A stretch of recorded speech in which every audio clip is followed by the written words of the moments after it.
guys, so ngayon is horror story na naman tayo mga day. Bagong vlogger na naman to.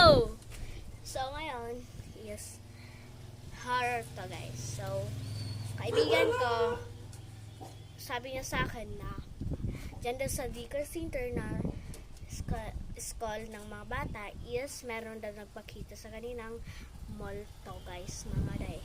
Totoo talaga kasi sabi nila daw kasi dyan daw kasi tinirhan ng mga mall to. At saka daw dyan daw kasi yung may tumira dyan daw na isang babae at saka lalaki. At nanganak yung babae. And dyan sila tumira muna. Tapos meron daw dyan matanda guys. Meron matanda raw dyan.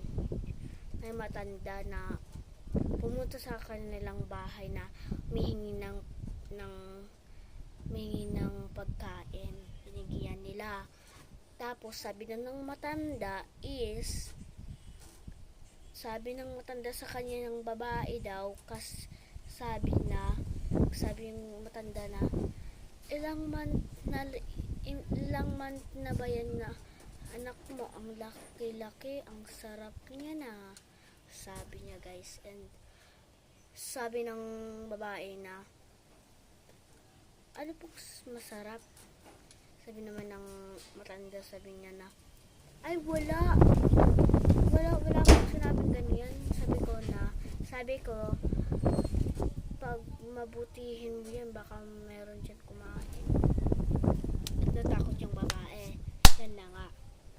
Tapos guys is yun, hindi magtagal pinatay yung babae guys. May tao guys.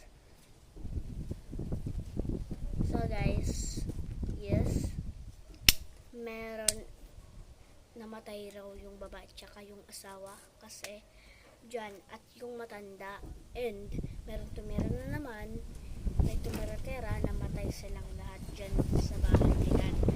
Malas daw yan. And dyan na lang nag-end ngayon. Kasi hanggang dito pa lang kasi guys yung story ko kasi wala pa akong guys story iba. Yan lang. Babu!